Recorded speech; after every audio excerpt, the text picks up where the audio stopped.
Hey guys, Charles from Halt's Boots here, and today we are looking at the Adidas Predator Accuracy Plus. This is a boot that actually surprised me a lot, and I'm pretty sure I prefer the Plus version over the 0.1 high and low laced versions. Now let's get into the full review.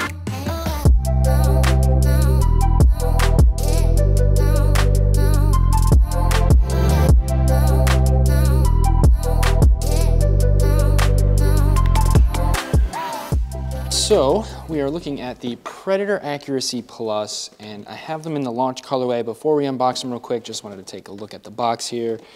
And it looks just like Adidas's standard drawer box, except it has the Predator logo, and then obviously we have the, just label, everything like that. I went with the 9, and unfortunately I did get this box a little bit damaged, but that happens in transit sometimes. Not a whole lot you can really do about that.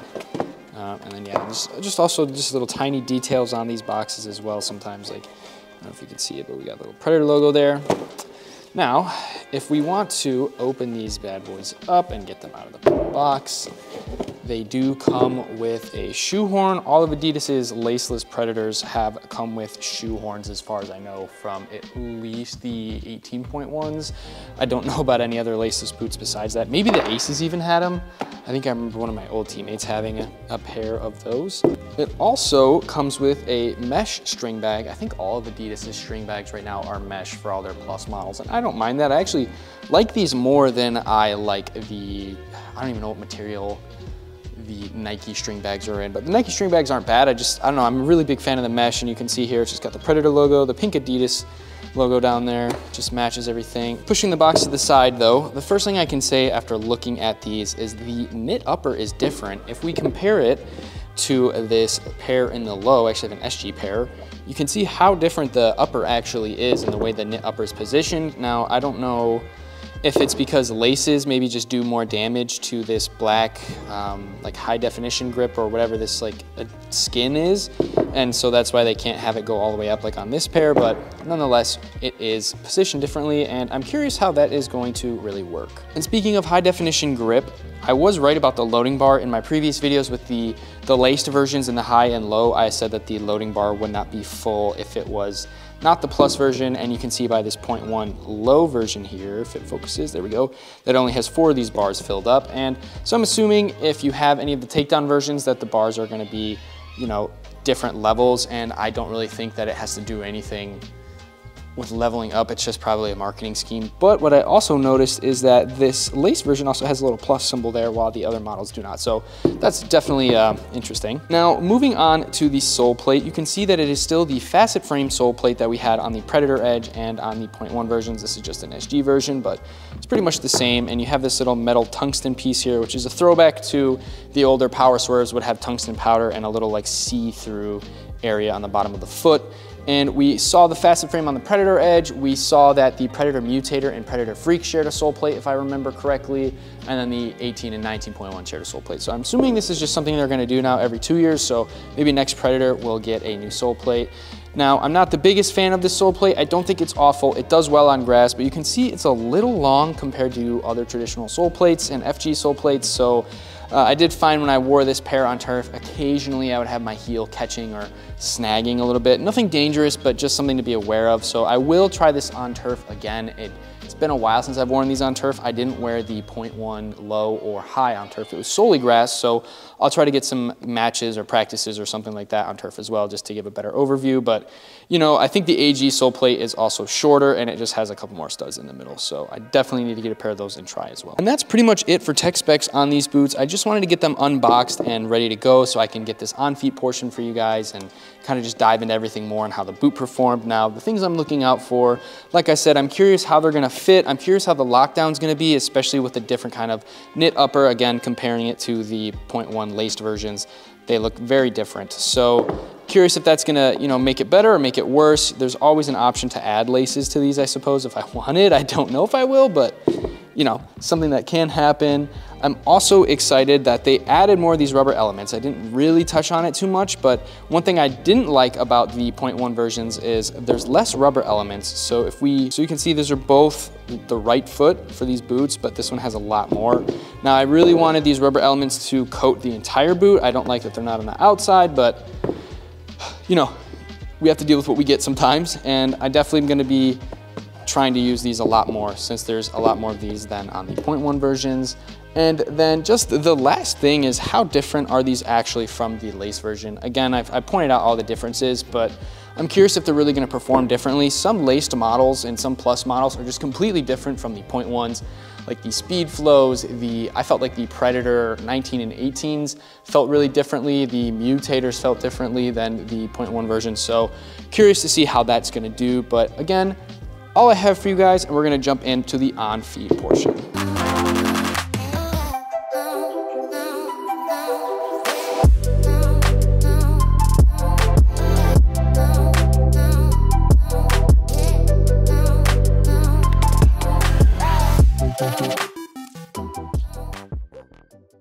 And now that the on-feet testing portion is done, let's jump right into the specs. And as always, we're gonna start with the Soleplate.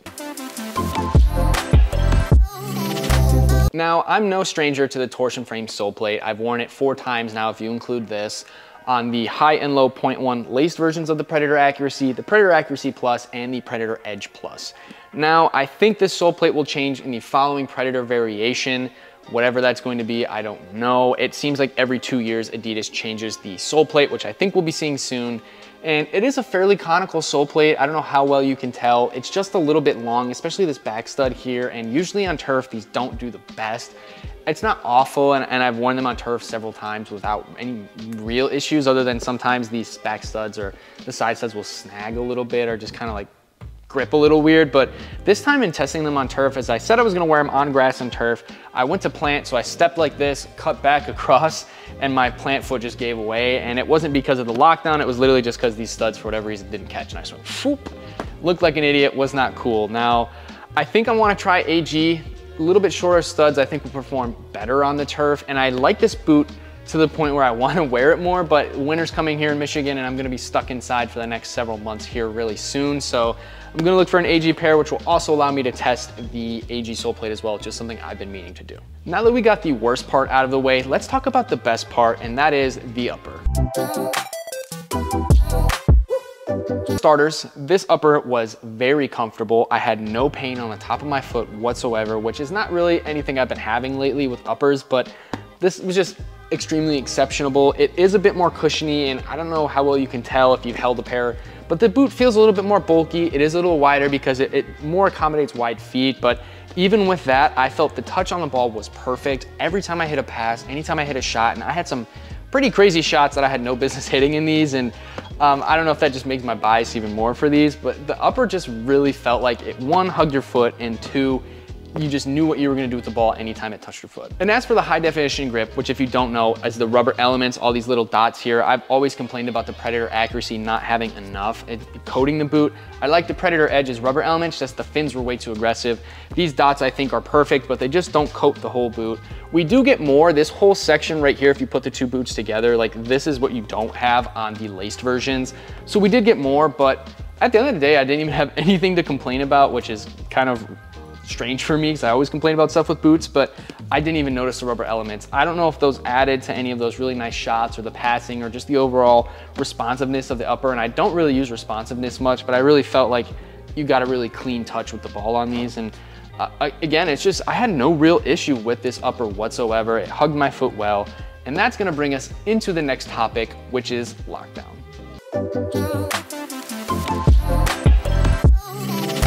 What I've always said about laceless boots is this: you get more comfortable boots, but at the price of lockdown.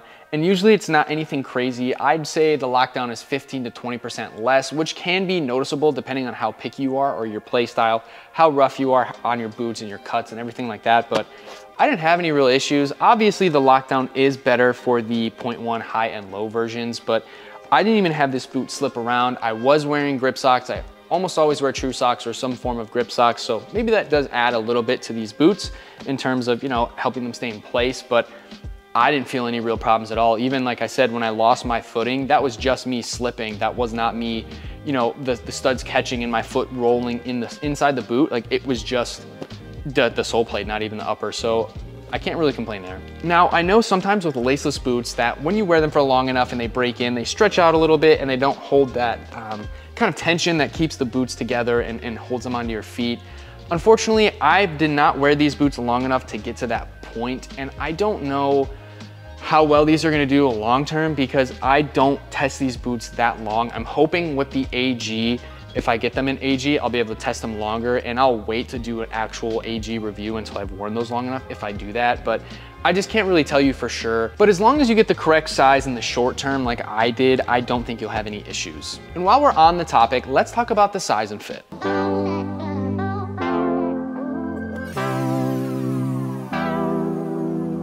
Now for the sizing, I think I mentioned I went back and forth between getting an 8.5 and a 9. In the laced 0.1 version, I got a 8.5 in the low, and it just didn't feel like it fit my foot properly.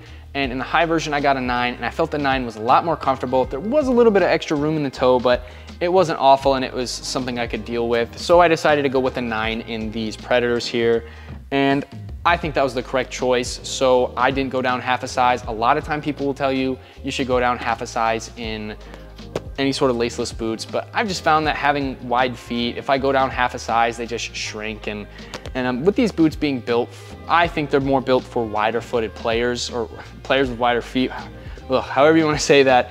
I didn't think I would have an issue there. So I went with the 9. The 9 fit great. So my recommendation is whatever you wear in the Speed Portal, the Copa, or previous Predators, if you haven't worn these yet, you should be safe to get your normal Adidas size. And since they are made for wider feet, I didn't need them to stretch at all, which is another thing that just added to how comfortable these boots were.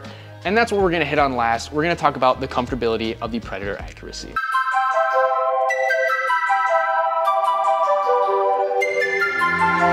I will say that these aren't the most comfortable boots in the world. I mean, at least not out of the box. It probably took me 30 to 45 minutes of my first hour and a half session to finally feel like these boots weren't hurting my feet.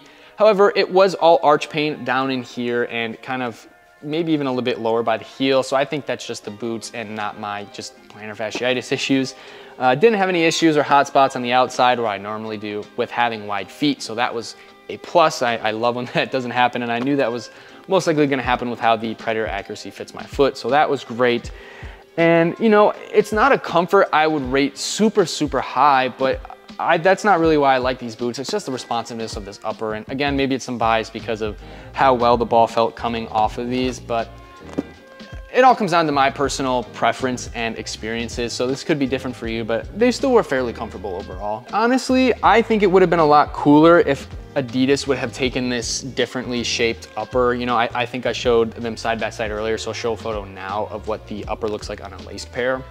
And I wish that they would have just taken the lace pairs and done this, and maybe even just punched some holes in the sides. I'm cool with, you know, maybe even if they get rid of a little bit of this rubber, but keeping the upper how it kind of just comes up the side like that versus the down the front, I think that would have been a bit more comfortable potentially. But what I'm really hoping for, and I think most boot nerds are, is we get another pair of leather Predators. Now I really like the 94 Plus remake on the Predator Edge. That was honestly a fantastic boot that they should have done in low cut and laces, but again, I don't work at Adidas and they think they know better than what the fans and the boot heads want. What can you do there? But if they made these leather, I honestly think they'd be great. I know they did a Prada version, but one, I didn't wake up early enough, and two, I didn't really want to spend $500 on a pair of Prada leather football boots that I was gonna wear a couple times and stop wearing. It just didn't make sense to me.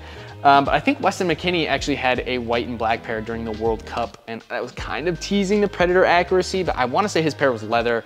My friend from Germany, I think Soccer Shoe Junkie, he actually had a pair of leather Predator Accuracies, but it was like a sample. So maybe we'll get a leather pair of these. Who knows? Again, I don't work for Adidas. I wish I did or had some sort of input, but you know, we just get to test and wear what they give us. Now, the overall rating I'm giving these boots is an 8.6, which is not something I do all the time. A solid B for a pair of boots, especially the Predators. They're not leather, which is usually what gets those higher ratings. I think that's pretty fantastic. And again, it's my rating system, so why wouldn't I? But you know, I like them a lot. And my overall thoughts are this. I wanna get AG really bad to long-term test these boots and see how they hold up. I think that a leather pair would be sick. They're definitely comfortable. They're definitely meant for wide feet. The durability is great. And overall, You know, I like these boots, which is rare for me to just like a pair of boots that's not usually leather or, you know, some sort of remake that's really hard to get because usually they put more time and effort into those. If this is a boot you guys want to pick up but don't want to pay that retail price of $275, we do have several pairs of these on our website, haltsboots.com, where we sell all sorts of rare and new football boots well below retail. I think we're selling these for, I want to say $165, which is over $100 under retail. So if you want to try a pair of these out but don't want to pay that full price, check out our website. I don't have much else to say. They're a pretty sick pair of boots. And if you like this review, if you like football boot videos, please make sure to check out the rest of our reviews on the channel. Drop us a like, a subscribe. It really helps us a ton. The more of those we get, the more boots we can get, and you know, the more videos we can make or I can make. So I do appreciate that a lot. And with that, I'll see you guys in the next video.